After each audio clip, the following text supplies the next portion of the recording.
నమస్కారం welcome to MTV Telugu ముందుగా ముఖ్యాంశాలు సికింద్రాబాద్ లో విహెచ్పి బజరంగ్ దళ్ నేతల ఆందోళన ప్రేమకు కాదు పాశ్చాత్య సంస్కృతికి తాము వ్యతిరేకమంటూ నినాదాలు హైదరాబాద్ వరంగల్ నగర స్థాయిలో ఖమ్మం అభివృద్ధి మంత్రి తుమ్మల నాగేశ్వరరావు స్పష్టం తిరుమలలో పెరిగిన భక్తుల రద్దీ 31 కంపార్ట్మెంట్లో వేచి ఉన్న భక్తులు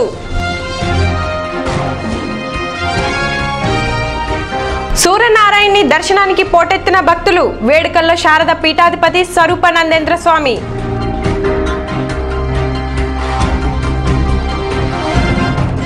ఇంకా వివరాలు చూస్తే హైదరాబాద్ వరంగల్ నగరాల స్థాయిలో ఖమ్మంను అభివృద్ధి చేస్తామని మంత్రి తుమ్మల నాగేశ్వరరావు అన్నారు. ఈ నెల 16 తేదీన భక్తి రామదాసు శ్రీరామ నీటి పథకాన్ని సీఎం కేసీఆర్ శంకుస్థాపన చేస్తారని వెల్లడించారు. హైదరాబాద్లోని కేబీఆర్ పార్కు తరహాలో ఖమ్మంలో 500 ఎకరాల్లో పార్కు ఏర్పాటు చేస్తామని తుమ్మల నాగేశ్వరరావు స్పష్టం చేశారు. ప్రతి ఎకరానికి నీళ్లు రావాలనేది ముఖ్యమంత్రి గారి యొక్క ఆలోచన. దానికి తగ్గట్టుగానే దీన్ని రూపకల్పన చేస్తాం. ఇది ఖమ్మం జిల్లా ప్రజల యొక్క ఆశా సౌధం. ఎన్నో సంవత్సరాలుగా గోదావరి జలాలు వాడుకోలేక నాకు అవకాశం వచ్చినప్పుడు చిన్న చిన్న ఎత్తిపోతల పథకాలు పెట్టాను, కానీ అవి 100,000 ఎకరాలకి పరిమితమైనవి. ఇప్పుడు లక్షల ఎకరాల్లో చేసే అవకాశం మళ్ళీ కొత్త రాష్ట్రంలో ఏదైతే బంగారు తెలంగాణ రూపకల్పనలో భాగంగా ఆయన కళ, ముఖ్యమంత్రి గారి యొక్క తెలంగాణ సాధన కోసం ప్రధానమైనటువంటి సమస్య నీరు, తర్వాత నిధులు, తర్వాత నియామకాలు. ప్రధాన సమస్య అది తాగునీరు కావచ్చు, సాగునీరు కావచ్చు. తెలంగాణ జిల్లాలకు అత్యంత ప్రాధాన్యత కావాలనుకున్నది, అవసరమైంది. ఈ 10 జిల్లాల ప్రజలు సుభిక్షంగా సుఖంగా ఉండాలంటే ఏకైక మార్గం గోదావరి జలాల వాడకం. వేరే దాంట్లో మనకు అవకాశాలు లేవు. ఇప్పుడు మీరు ఈ సంవత్సరం చూశారు, సింగూరు ప్రాజెక్ట్ ఎండిపోయింది, మంజీరా ఎండిపోయింది, నిజాం సాగర్ ఎండిపోయింది, శ్రీరామ్ సాగర్ ఎండిపోయింది. అంటే అక్కడ మనకి వర్షపాతం లేదు, నీటి లభ్యత లేదు. కేవలం ప్రాణహిత, పెనుగంగా, ఇంద్రావతి కలిసిన తర్వాత వచ్చేటటువంటి కాళేశ్వరం, అక్కడి నుంచే మనకి నీటి లభ్యత ఉంది. దుమ్మగూడెంలో మనకి పూర్తి స్థాయి నీటి లభ్యత ఉంది. అంటే సంవత్సరం 11 నెలల 15 రోజులు కూడా మనం లిఫ్ట్ చేసుకునే అవకాశం దుమ్మగూడెంలోనే ఉంది. కాబట్టి భవిష్యత్తులో ఈ స్కీమ్కి నీటి లభ్యతను గురించి ఏమాత్రం కూడా సంకోచం లేదు. ఇది మనకి రాష్ట్రానికి అలాట్ చేసినట్టు వాటర్లోనే మనం ఈ లిఫ్ట్ ఏర్పాటు చేసుకుంటున్నాం. సుమారు 50 టీఎంసీలకి, అవసరమైతే కొద్దిగా పెంచుకొని అయినా సరే 50 టీఎంసీలకి ఈ ఎత్తిపోతల పథకాన్ని వర్కౌట్ చేస్తాం. అది మామూలు తరికైతే 5 లక్షలు వస్తుంది, కానీ ఇప్పుడు వచ్చినటువంటి నూతన వ్యవసాయ పద్ధతుల ద్వారా అయితే మనం ఇంకొక 4-5 లక్షలకు కూడా డ్రిప్ కానీ స్ప్రింక్లర్ కానీ వాడుకుంటే ఇంకా ఎక్కువ అవకాశాలు ఉన్నాయి. కాబట్టి ఈ పథకం నాకు కూడా వ్యక్తిగతంగా నేను ఆనాడు వసంత పంచమి రథసప్తమి నేపథ్యంలో బాసర ఆలయానికి భక్తజనం పోటెత్తారు. సరస్వతి ఆలయంలో తల్లిదండ్రులు తమ చిన్నారులకు అక్షరాభ్యాసాలు చేయిస్తున్నారు. అమ్మవారి సర్వదర్శనానికి 3 నుంచి 4 గంటల సమయం పడుతుంది.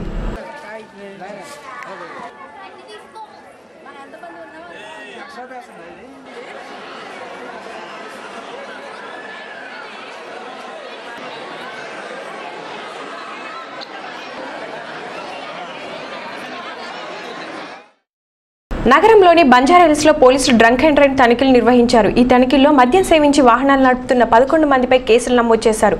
వారి నుండి 5 కార్లు 6 బైకులు స్వాధీనం చేసుకున్నట్లు అధికారులు తెలిపారు.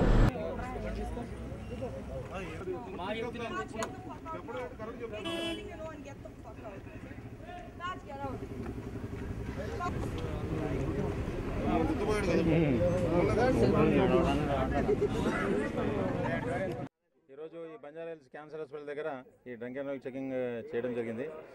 ఇందులో టోటల్ 11 కేసెస్ బుక్ అయినాయి. అందులో 5 కార్స్, మిగతా 6 2 వీలర్స్. ఇందులో మిగతా వాలంటైన్స్ డే సందర్భంగా కొంతమందిని చెక్ చేసినాము. అందులో కొన్ని కేసులు కూడా బుక్ అయినాయి. మిగతా అందరూ వేరే విశేషాలు ఏం లేవు. అమ్మాయిలు అబ్బాయిలు అందరూ ఉన్నారు, చెక్ చేసినాం. అందులో 1-2 కేసులు దొరికినాయి. ప్రేమికుల రోజు జరుపుకునేందుకు ప్రపంచవ్యాప్తంగా ప్రేమికులు సిద్ధమవుతుంటే విహెచ్పి బజరంగ్ దళ్ నేతలు మాత్రం ప్రేమికులను తాము అడ్డుకుంటామని చెబుతున్నారు. నగరంలో ఎక్కడైనా ప్రేమ జంటలు కనిపిస్తే పెళ్లి చేస్తామని బజరంగ్ దళ్ హెచ్చరిస్తుంది.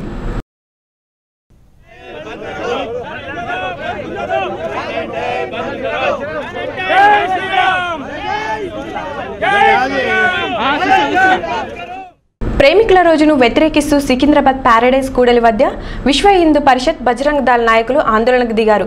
ప్రేమికుల రోజును భారత్లో జరపవద్దని నినాదాలు చేశారు. తాము ప్రేమకు వ్యతిరేకం కాదని, పాశ్చాత్య సంస్కృతికి ప్రేమికుల రోజుకు వ్యతిరేకమని స్పష్టం చేశారు.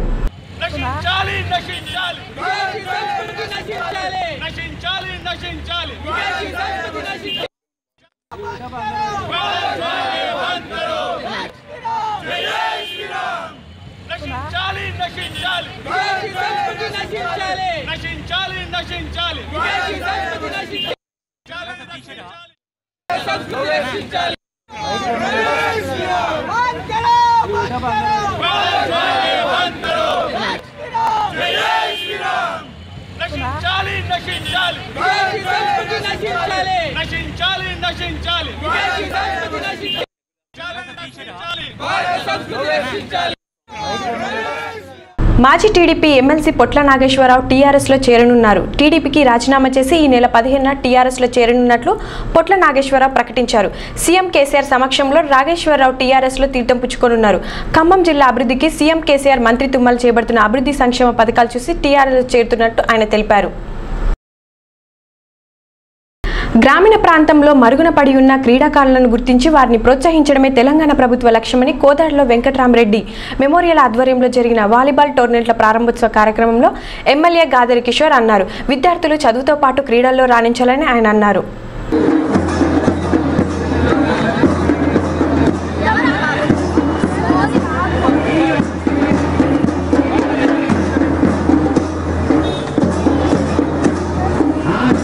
టోర్నమెంట్ కోదాడ టౌన్లో ప్రారంభించడానికి ఇన్విటేషన్ టోర్నమెంట్ ప్రారంభించడానికి ముఖ్య అతిథులుగా నన్ను డిప్యూటీ చైర్పర్సన్ బాలునాయక్ ఆహ్వానించినందుకు కోదాడ వాలీబాల్ అసోసియేషన్ వారికి కృతజ్ఞతలు తెలియజేస్తూ చాలా సంవత్సరాలు వాలీబాల్ క్రీడకు క్రీడా స్ఫూర్తి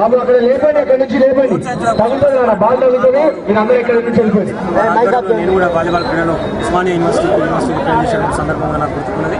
అలాంటి ఒక గొప్ప వ్యక్తిని మరణం చేసుకుంటూ గుర్తిస్తూ రోజు క్రీడలు ఏర్పాటు చేశారు. రానున్నటువంటి రోజులలో మిగతా గ్రామీణ క్రీడలకు వచ్చినట్టుగానే బంగారు భవిష్యత్తు వాలీబాల్ క్రీడ కూడా రావాలని చెప్పి ఆకర్షిస్తూ ప్రభుత్వం ఆ దిశగా అడుగులు వేస్తుందని చెప్పేసి ఆలోచిస్తుందని చెప్పేసి తెలియజేస్తా ఉన్నాం. ఎందుకంటే ఇప్పటికే తెలంగాణ బ్రాండ్ అంబాసిడర్గా ఒక క్రీడాకారాన్ని సాయం లేదని చెప్పి క్రీడల పట్ల మక్కువ కేసీఆర్ గారు ఇప్పటికే ప్రదర్శించారు. ఇంకా క్రీడా పాలసీ ఫైనల్ కావాల్సి ఉన్నది. దానికి సంబంధించి శాట్ కూడా విభజన జరిగి శాట్గా స్పోర్ట్స్ అథారిటీ ఆఫ్ తెలంగాణగా ఏర్పడాల్సినటువంటి అవసరం ఉన్నది. దానికి ఒక చైర్మన్ రావాల్సినటువంటి అవసరం ఉన్నది.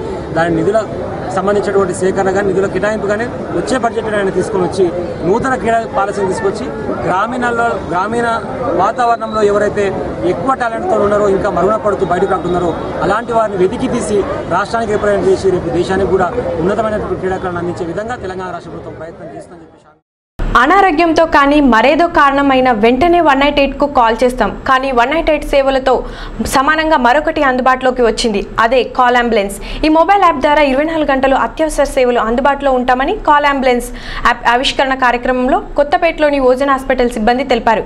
అంబులెన్స్ అవసరమైనప్పుడు కాల్ అంబులెన్స్కు క్లిక్ చేస్తే అంబులెన్స్ మనం ఉన్న చోటుకే వస్తుందన్నారు. ఈ కార్యక్రమంలో ఓజన్ హాస్పిటల్ డైరెక్టర్లు శంకర్ రెడ్డి, జల్పత్ రెడ్డి, రంగారెడ్డి, ఇంద్రసేనారెడ్డి మరియు deputy commissioner of the police Tafeer Iqbal పాల్గొన్నారు. అంబులెన్స్ సర్వీస్ను అనే అప్లికేషన్ని స్టార్ట్ చేయడం జరిగింది కాల్ అంబులెన్స్ సర్వీస్ వారితో కలిసి.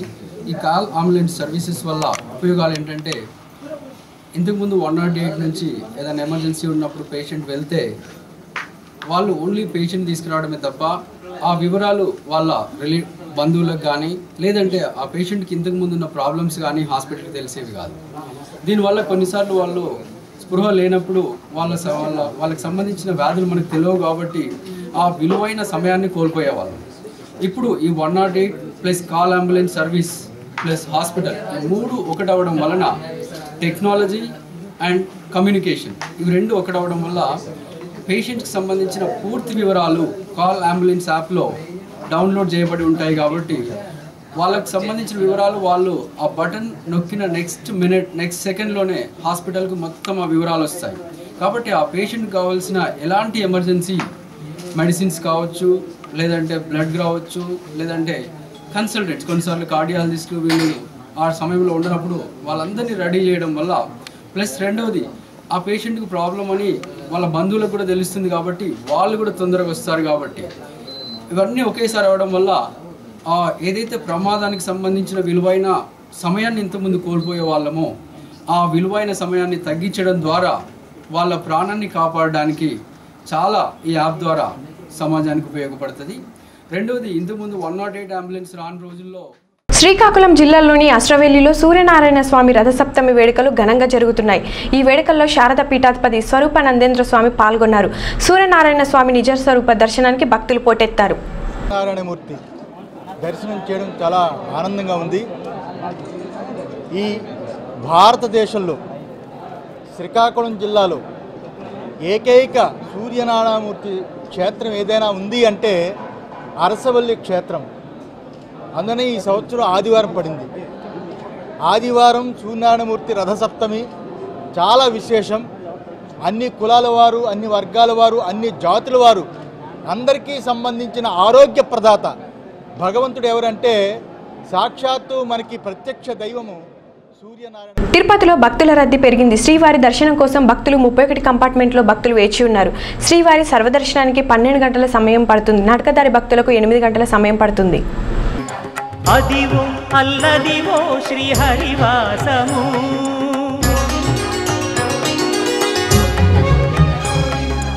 అదివో అల్లదివో శ్రీహరివాసము, 10,000 శేషుల పడగలమయము.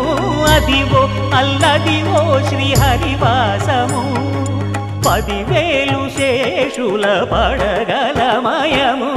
అదివో అల్లదివో శ్రీహరివాసము.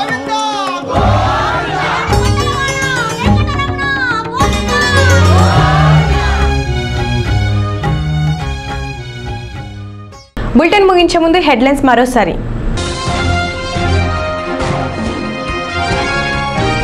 సికింద్రాబాద్లో విహెచ్పి బజరంగ్ దళ్ నేతల ఆందోళన. ప్రేమకు కాదు పాశ్చాత్య సంస్కృతికి తాము వ్యతిరేకమంటూ నినాదాలు. హైదరాబాద్ వరంగల్ నగర స్థాయిలో ఖమ్మం అభివృద్ధి. మంత్రి తుమ్మల నాగేశ్వరరావు స్పష్టం. తిరుమలలో పెరిగిన భక్తుల రద్దీ. 31 కంపార్ట్మెంట్లో వేచి ఉన్న భక్తులు. సూర్యనారాయణని దర్శనానికి పోటెత్తిన భక్తులు. వేడుకల్లో శారద పీఠాధిపతి స్వరూపానందేంద్ర స్వామి.